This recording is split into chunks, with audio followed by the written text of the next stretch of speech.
لو قلتلك كلمة بياع، ايه اول صورة بتيجي في بالك؟ غالبا بيجي في بالك صورة حد زنان بيحاول ان هو يبيع لك اي حاجة وياخد منك فلوس وخلاص. ومع الاسف الصورة دي هي بقت الصورة اللي في ذهن ناس كتير لما بيكون في حد بيحاول ان هو يبيع حاجة. وناس كمان كتير بقت تشوف ان التسويق كمان هو في الاخر وسيلة بيحاولوا ياخدوا بيها فلوسي ونصب.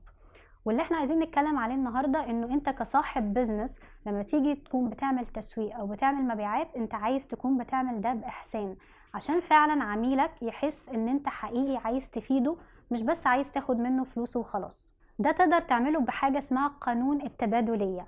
Principle of Reciprocity بيقولك انه انت دلوقتي لما بتقدم لحد حاجة ففي المقابل هو بيبقى عايز يديك حاجة. عشان كده لما بتحاول انت تقدم قيمة للعميل، النتيجة بتكون ان هو فعلا بيبقى عايز يشتري منك المنتج او الخدمة اللي انت بتقدمهم.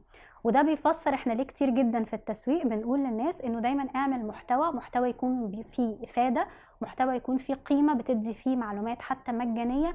مش طول الوقت بتقول للناس انه تعالوا اشتروا او تعالوا خدوا المنتج او الخدمة بتاعتي. في براند لبس اسمه باتاجونيا، في البلاك فرايداي طبعا وكل الناس عمالة تعمل اعلانات وتحاول ان هي تبيع وتعمل خصومات، هو عمل اعلان بيقول فيه don't buy this jacket او ما تشتريش الجاكيت ده.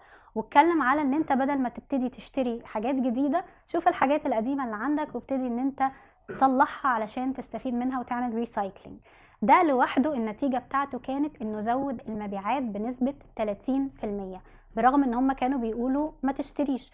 بغض النظر هل دي كانت حاجة تسويقية ولا هي كانت فعلا نصيحة صادقة، ولكن ده بيوري قد ايه ان انت لما العميل بيحس ان انت صادق معاه وان انت مش عايز تاخد فلوس وخلاص وعايز تفيده، هو لوحده بيبقى عايز ياخد الخدمة او المنتج بتاعك.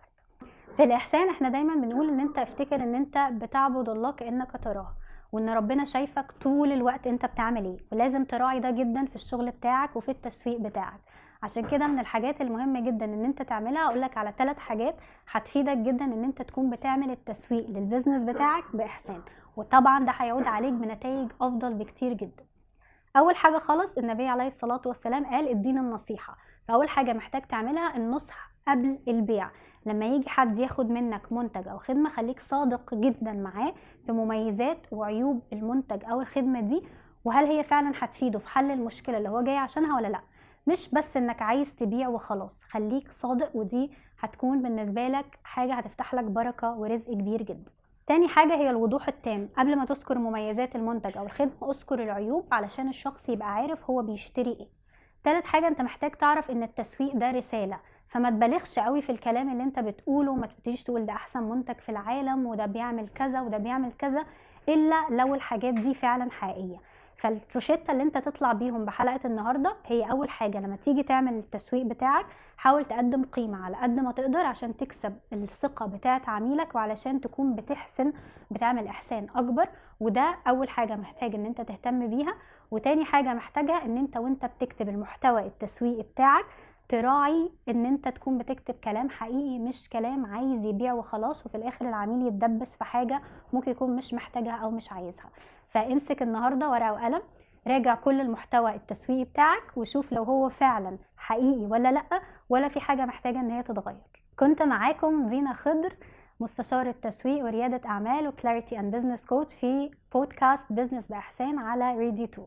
البودكاست كان بيخاطب البزنس اونرز ورواد الأعمال وأي حد حتى بيشتغل وعنده بزنس خاص بيه أو عنده كارير خاص بيه وحابب ان هو يعرف ازاي يستخدم الإحسان عشان يتحقق نتائج أفضل من البزنس بتاعه. وده كان الموسم الأول، وإن شاء الله أشوفكم في حلقات جاية من بودكاست بزنس بإحسان. برضا بنقبل كل اللي تقسم،